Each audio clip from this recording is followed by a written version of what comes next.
Hello everyone, this is Ohio Dan.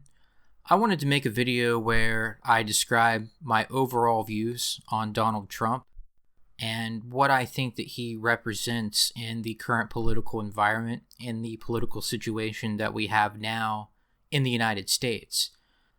I want to start off by saying that I'm not really a Trump supporter, nor do I oppose Trump. I have kind of mixed views on all of it, which I'll go ahead and describe as this video goes on. But my views don't really fit into a pro-Trump or anti-Trump kind of perspective. And so, because Trump is such a polarizing figure, I'm probably going to have people disagree with me on both sides, and that's fine. That's nothing unusual for me. But because Trump seems to really be someone who divides people in a major way, there are going to be people on both sides who don't like what I have to say, probably. But nonetheless, I want to start off by saying that Trump has several negative qualities for a leader in an ideal environment or even in a system that functioned well. I think that some of those negative qualities include his arrogance, him being rash, making decisions without really thinking about what he's doing a lot of the time, really kind of responding so quickly to things that he ends up contradicting himself in a lot of cases. You know, he'll say one thing one day and then the next day it'll be completely different. And I don't think that's an exaggeration. I've seen him do those types of things to some extent throughout the course of the last few years. And also he seems to think that he has knowledge on various political issues based on his experience in business. And I really don't think that it works that way. I think that just because you've been successful at negotiating things in business, that doesn't mean that you know a whole lot about particular policies or about particular political domains, if you want to call them that. So I think that Trump really is not the best leader in terms of a lot of the qualities that he has. But I think that the system that we have today politically is so broken that a actual good leader cannot get elected. And you could argue that this has been the case for quite some time, probably. I would argue that the best leaders for society are usually the guys that you could call alpha males, the guys who lead by example, the men who don't have to sit around and talk about things a whole lot, they just get stuff done. The men who are consistent, the men who are logical, the men who basically they have power and they don't have to do anything to prove that they have power because you know that they're just willing to do what it takes to get something done. To me, those are the best leaders, the leaders that are discerning, the leaders that make decisions after putting some thought into what needs to be done, and the leaders that don't need to make a big show of things. But unfortunately, these type of men, whether you want to call them alpha males or not, are not the type of men that our system allows to get basically put into positions of high office. Because ultimately, the people that get elected are the ones that promise the most free stuff.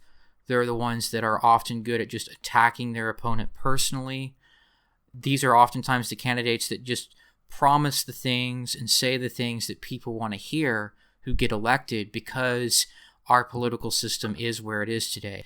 And I don't want to get into that too much in this video, but because our society and our political system are really screwed up today, and to a large extent, you're not going to get one of these kind of quality leaders in high office in general.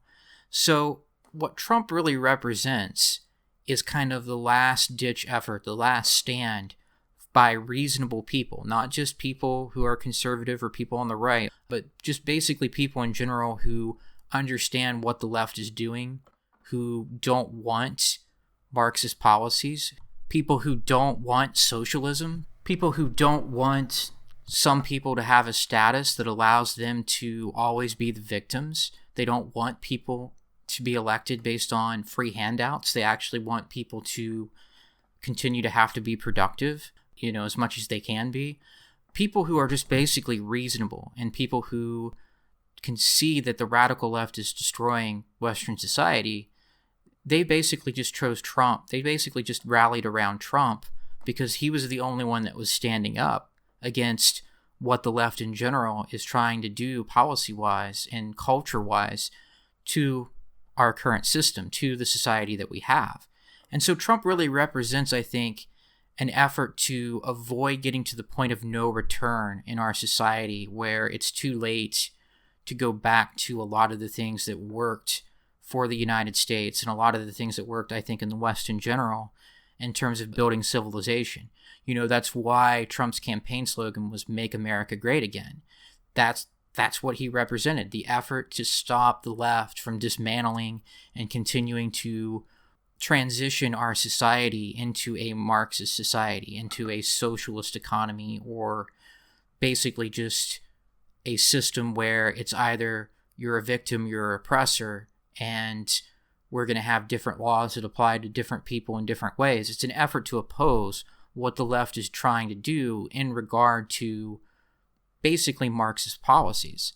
So, like I say, Trump is the only person who really has been available, who has really voiced strong opposition in a direct and definitive way against the left. And so that's who people rallied behind, and it was just barely enough to beat Hillary Clinton in the 2016 election. It was just barely enough to stop probably the worst candidate that could have been elected from becoming president.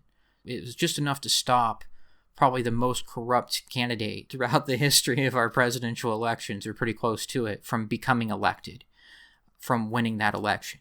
So basically, in conclusion, Trump is the best person that we have. And I didn't vote for Trump in the 2016 election, but if things are the way they are now in 2020, if things continue to go the way they are, I'll vote for Trump in the 2020 election. Because at 2016, I didn't understand that we're not going to have a good leader that comes out of the woodwork and gets people to rally behind him based on leading by example, or based on actually being able to get stuff done, because our system's not really designed to allow anyone to get anything done in a positive way politically. Our system is not designed for good men, especially, to rise to the top.